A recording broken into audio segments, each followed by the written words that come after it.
Pride and Prejudice, written by Jane Austen. Chapter 60. Elizabeth's spirits soon rising to playfulness again, she wanted Mr. Darcy to account for his having ever fallen in love with her. "How could you begin?" said she. "I can comprehend your going on charmingly when you had once made a beginning, but what could set you off in the first place? I cannot fix on the hour or the spot or the look or the words which laid the foundation. It is too long ago. I was in the middle before I knew that I had begun. My beauty you had early withstood, and as for my manners, my behavior to you was at least always bordering on the uncivil, and I never spoke to you without rather wishing to give you pain than not. Now, be sincere, did you admire me for my impertinence? For the liveliness of your mind I did. You may as well call it impertinence at once. It was very little less. The fact is that you were sick of civility, of deference, of officious attention. You were disgusted with the women who were always speaking and looking and thinking for your approbation alone. I roused and interested you because I was so unlike them. Had you not been really amiable, you would have hated me for it.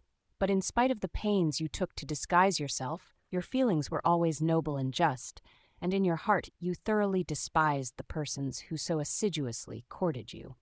There, I have saved you the trouble of accounting for it, and really, all things considered, I begin to think it perfectly reasonable. To be sure, you know no actual good of me, but nobody thinks of that when they fall in love.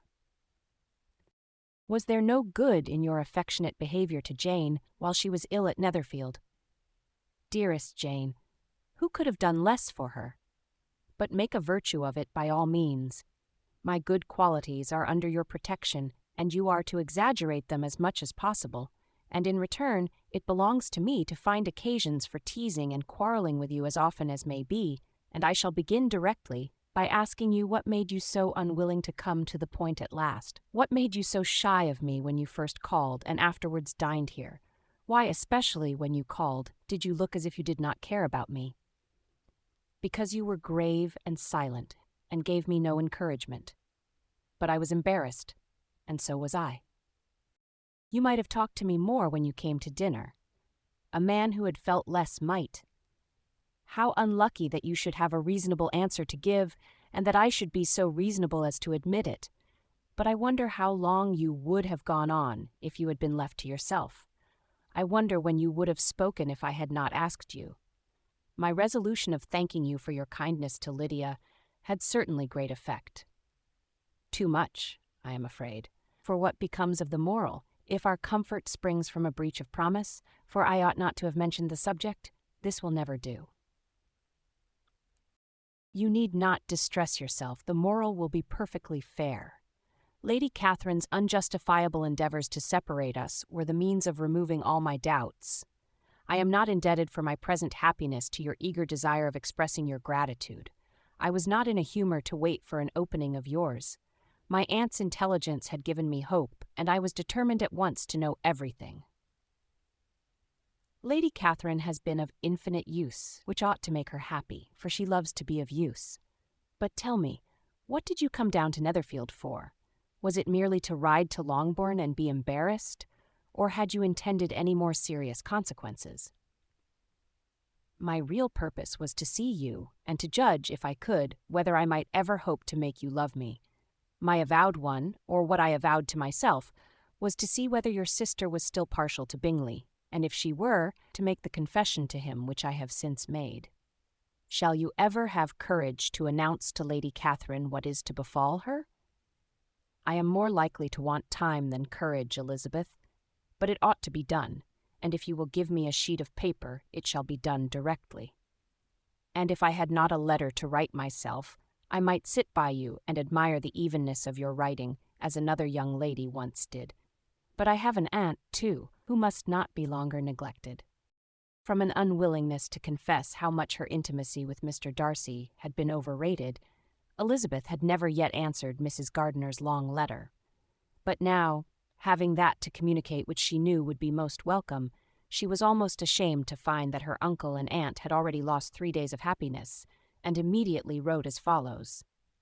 I would have thanked you before, my dear aunt, as I ought to have done, for your long, kind, satisfactory detail of particulars, but, to say the truth, I was too cross to write.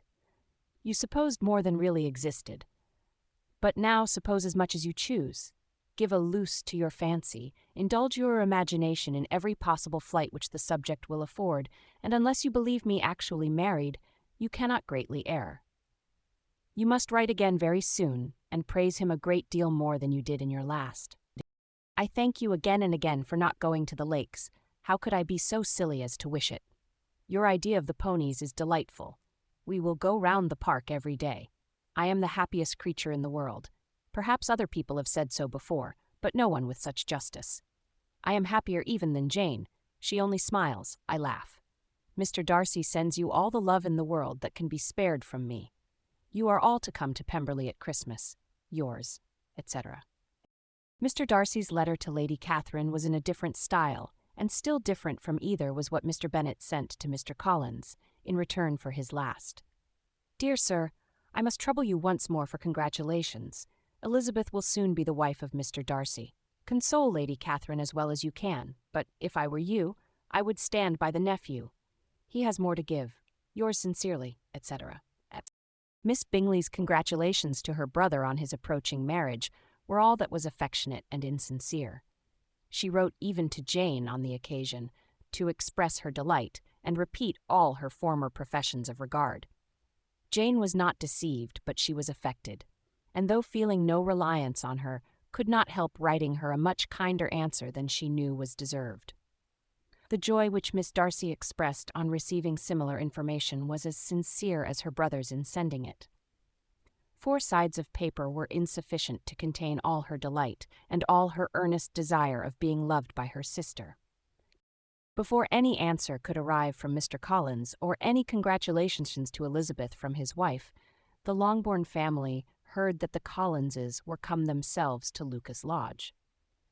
The reason of this sudden removal was soon evident. Lady Catherine had been rendered so exceedingly angry by the contents of her nephew's letter that Charlotte, really rejoicing in the match, was anxious to get away till the storm was blown over. At such a moment, the arrival of her friend was a sincere pleasure to Elizabeth, though in the course of their meetings she must sometimes think the pleasure dearly bought, when she saw Mr. Darcy exposed to all the parading and obsequious civility of her husband. He bore it, however, with admirable calmness. He could even listen to Sir William Lucas, when he complimented him on carrying away the brightest jewel of the country, and expressed his hopes of their all meeting frequently at St. James's with very decent composure. If he did shrug his shoulders, it was not till Sir William was out of sight. Mrs. Phillips's vulgarity was another, and perhaps a greater tax on his forbearance.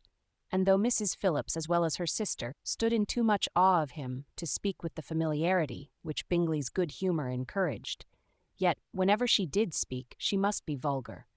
Nor was her respect for him, though it made her more quiet, at all likely to make her more elegant. Elizabeth did all she could to shield him from the frequent notice of either, and was ever anxious to keep him to herself, and to those of her family with whom he might converse without mortification. And though the uncomfortable feelings arising from all this took from the season of courtship much of its pleasure, it added to the hope of the future, and she looked forward with delight to the time when they should be removed from society so little pleasing to either, to all the comfort and elegance of their family party at Pemberley.